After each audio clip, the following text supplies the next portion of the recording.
नमस्ते. मी आज कंट्रोलची भाजी बनवते आहे. म्हणजे ही गावामध्ये आहे ना, ही जंगलात भाजी बनते. ते आज गेली होती मी बाजारामध्ये ना, त्याच्यामुळे मला ती दिसली आणि मी आणले. ही बघा अशी असते. ही बघा ही अशी कंट्रोलिंग भाजी दिसते. ही कशी रानात येते ते वेलीवर आणि ती गावालाच येते जास्त करून.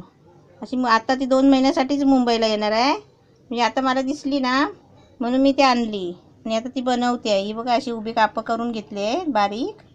ते आता मी फ्राय त्याची करते. मी त्यात साहित्य दाखवते. हे आता ती कंट्रोलिंग कापून घेतली आहे, बारीक चिरून घेतली आहे. पाव किलो होती. हे अद्रक आणि लसूण आहे. हे कांदा आहे, एक कांदा घेतला आहे. थोडंसं खोबरं आहे, कोथिंबीर आहे आणि हे ना कच्ची टमाटे आणली होती. ती कच्ची टमाटे त्याच्यामध्ये टाकते म्हणजे जरा चांगली लागेल. ही मिरची पावडर आहे आणि मीठ आहे आणि हे तेल आहे. आता मी बनवते. गॅस पेटवला आहे. आता मी त्याच्यामध्ये तेल टाकते.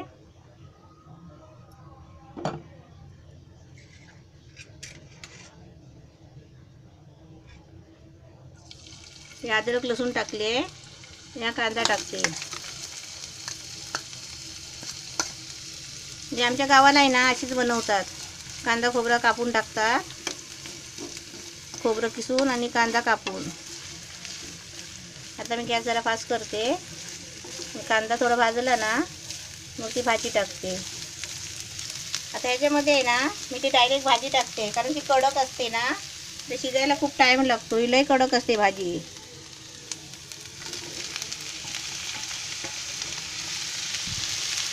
ते शिजायला आहे ना खूप टाईम लागतो.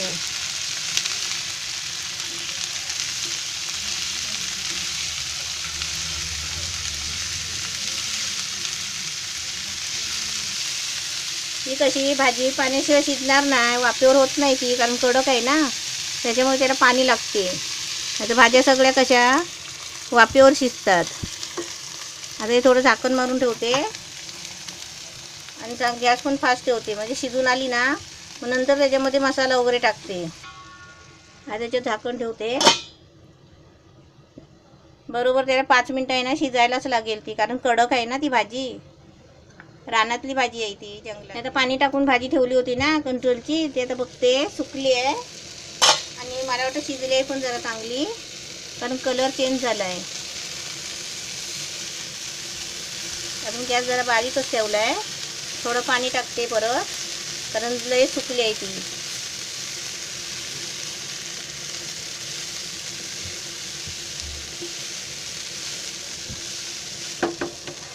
आता याच्यामध्ये सर्व ते साहित्य असल्याचं आहे ना ते सगळं टाकून घेते.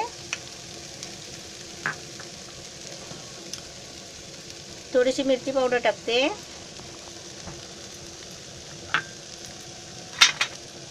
थोडंसं मीठ टाकते म्हणजे आपल्याला चवीला लागेल पुरतं. हे टोमॅटो आहे कच्ची. हे खोबरं आणि कोथिंबीर आहे. हे ओलं खोबरं आहे आणि कोथिंबीर आहे. आपण कसं आपल्या पद्धतीने आहे ना अशी चांगली बनवू शकता भाजी. असं नाही की मी दाखवते त्या पद्धतीनेच बनवा. आपल्याला पण असं जमेल ना तसं बनवायची. छान चांगली बनवायची अशी. त्याच्यामध्ये थोडंसं पाणी टाकते, हलवून घेते चांगली ढवळून, कारण याचं मीठ सगळं लागलं पाहिजे ना त्याला, म्हणून ढवळून घेते. आता गॅस जरा फास्ट करते. भाजी शिजली आहे कारण कलरवरूनच दिसतंय, कलर त्याचा पिवळा झाला ना. भांडं कसं झालंय छोटं आणि भाजी झाली भरपूर. आणि हे चमचे कसे नाजूक एकदम प्लास्टिकचे, ते मला जमत नाही. हे असे ना हलके, ते मला कसं ते स्टीलचे चमचे काढून त्यांची सवय झालेली ना, हे मला असे जमत नाही ढवळायला. हे बघ कसं होतं ते. आणि त्या चमच्याने काढून त्याने स्टीलच्या कसं होतं पटापट हलवून होतं, तसं याने होत नाही. हे नाजूक काम एकदम. आम्ही कशी गावाला 30-30 40-40 माणसाचं जेवण बनवायचं, म्हणजे हे काय असलं नाजूक. आणि टाईम पण लागतो हलवत राहायला सारखं. आता याच्यावर झाकण मारते मग भाजी आपली रेडी तयार होईल. वास पण छान येतो आहे. मस्त झाली आहे. छान भाजी दिसते आहे. आता एकदम वाफेवर ठेवते पाणी आटेपर्यंत. जरा गॅस कमी करते म्हणजे वाफेने पण ती शिजेल चांगली. बा अशी भाजी आत्ताच. अजून महिनाभर भाजी येईल ही इकडे मुंबईला, तेव्हा आणून बनवा. 20 रुपये पाव किलो. कंट्रोलिंग भाजी तयार झाली आहे. मस्त जंगलातली भाजी आहे आणि ही पावसासाठीच येते. ते आताच तुम्ही आहे ना 2 महिन्यातच आणून करून खाऊ शकता. छान भाजी लागते आणि अशी खोबरं टाकून बनवायची, मस्त होते.